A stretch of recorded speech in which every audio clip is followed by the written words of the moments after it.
kegiatan kita tiga itu semprot rumput di sekitar tanaman, tumbang pohon yang masih ada beberapa pohon, dan tumbang pohon aren dengan beberapa pohon yang perlu kapal.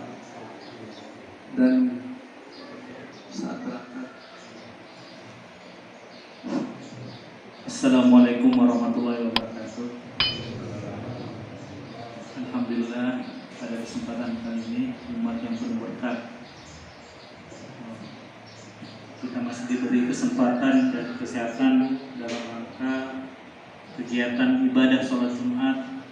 Sekaligus saya menitip beberapa hal untuk penyampaian terkait kegiatan kita yang nanti akan berlangsung di daerah irigasi Obol. Sebelum saya terlalu jauh menyampaikan, saya perlu memperkenalkan diri. Nama saya Andi Ispan Muiz. Saya berasal dari Palu.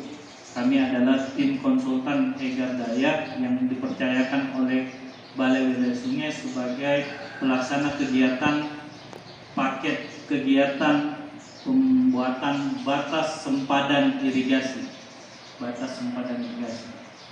Jadi kegiatan ini akan didampingi oleh dua tim. Ada namanya tim pengukuran atau tim topografi, dan ada namanya tim sosial ekonomi yang bertugas mengidentifikasi lahan-lahan yang masuk pada daerah sempadan irigasi. Jadi dua agenda kita yang nantinya akan berlangsung. Untuk DI Senorang kemarin sudah dilakukan pengukuran. Kenapa tiba-tiba muncul namanya sempadan irigasi? Saya coba memberikan gambaran singkat. Kalau di jalan itu ada namanya daerah milik jalan. Jadi daerah milik jalan, ketika misalnya ada pelebaran jalan, ada daerah milik jalan yang tidak bisa diganggu gugat oleh masyarakat. Begitupun daerah irigasi.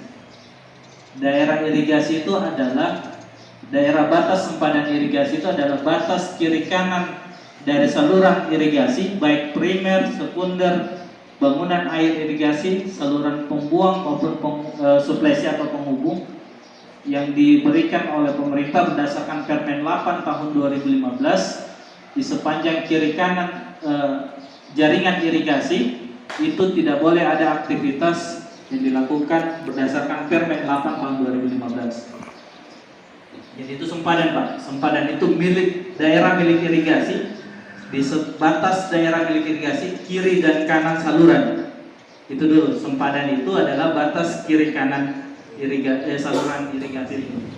Jadi kegiatan kita kali ini, kami tidak dalam rangka mematok tanah, tetapi hanya memproduk kami itu hanya sebuah peta yang menggambarkan batas sempadan irigasi berdasarkan Peraturan Menteri Nomor 8 Tahun 2015. Itu saja yang kami lakukan. Jadi kami tidak mematok-matok, kecuali patok pengukuran ya. Pada saat pengukuran harus ada patok supaya tanda untuk proses pengukuran itu bisa berlangsung. Jadi seperti itu, Pak. Jadi kenapa harus ada sempadan? Ada di Permen 8 itu dijelaskan ada 3 kenapa harus ada sempadan. Yang pertama, bahwa sempadan itu dibuat untuk pada saat proses pemeliharaan dan proses operasional saluran irigasi itu harus ada ruang untuk diberikan pada saat proses pemeliharaan, misalnya penempatan batu, ketika misalnya ada perbaikan dari tubuh saluran itu sendiri. Kemudian yang kedua, bahwa tidak menutup kemungkinan bahwa kedepannya ini ada pengembangan area persawahan yang bisa menyebabkan terjadinya perubahan dimensi saluran. Adanya perubahan dimensi saluran. Perubahan dimensi saluran itu pasti memberikan ruang untuk saluran itu diperlebar ataupun diperpanjang. Jadi itu, Pak, kenapa harus ada sempadan irigasi. Jadi kami hanya membuat sebuah gambaran di peta terkait batas atau garis maya sempadan irigasi. Jadi dasar hukumnya itu Permen 8 tahun 2015. Sampai di sini mungkin ada, kita coba diskusi aja, Pak, sharing diskusi terkait dengan kegiatan kita kali ini. Ya. Saya beri kesempatan untuk bertanya ataupun memberikan semacam pernyataan-pernyataan. Ya, Jamaah yang hadir di majelis ini, secara singkat, berapa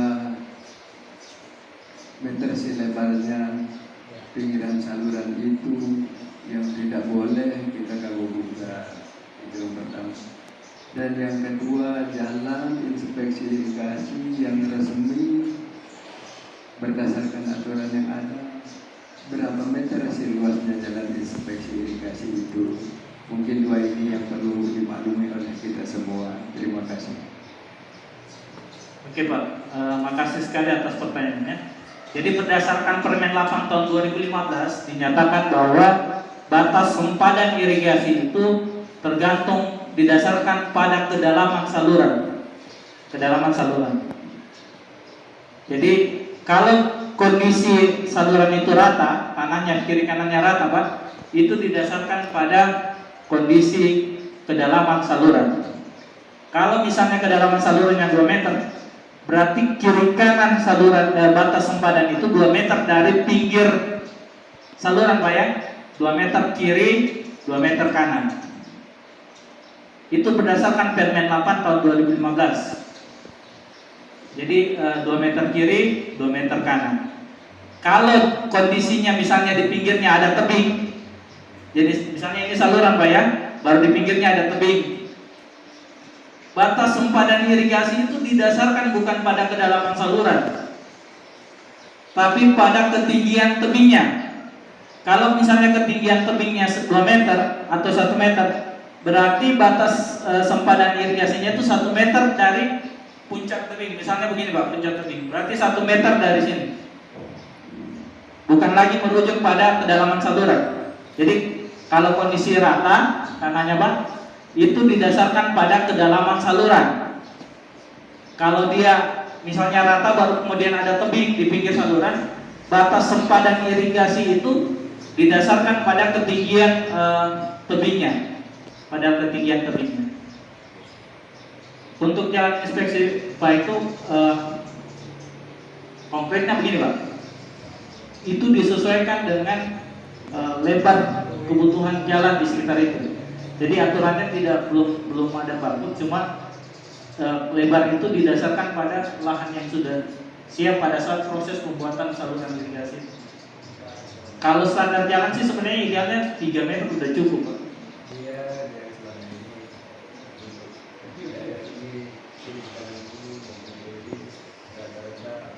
4 meter. Ya. Cuma kalau standar jalan itu 3 sampai 4 meter sudah cukup.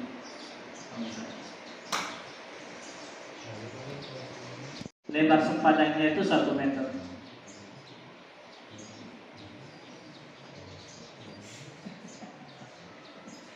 Dalam mematok lahan Pak ya, kami tidak mematok lahan, kami hanya membuat gambaran dalam sebuah peta berdasarkan Permen 8 tahun 2015. Jadi ini ibaratnya mau ditertibkan Mas sebenarnya, bahwa ada ruang operasional yang tidak bisa kita ganggu berdasarkan Permen 8 tahun 2015.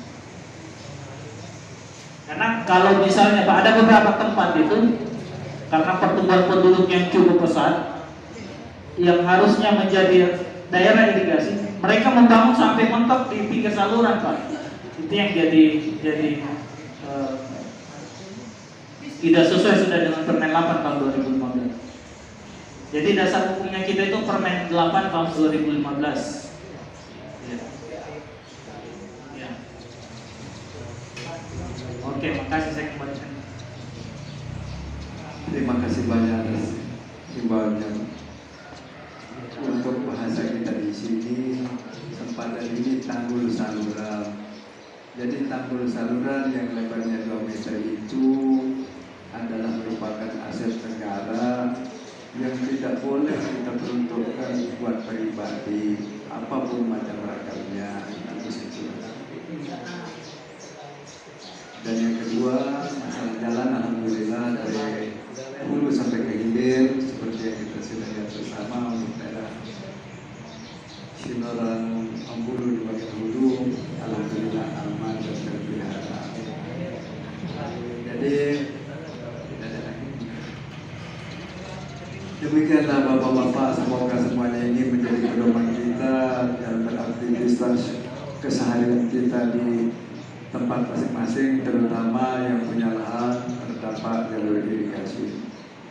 Atas segala perhatiannya saya ucapkan terima kasih, dan semoga semua apa yang kita lakukan ini, baik yang bersifat ibadah khususnya maupun ibadah umumnya yang menyangkut kehidupan dunia belaka, semoga semuanya itu senantiasa adalah ridho dan inayah Allah Subhanahu wa Ta'ala. Sekali lagi kepada Bapak dan semua rombongan, saya sebagai pribadi dan masyarakat di desa ini mengucapkan banyak terima kasih. Hadanallahu wa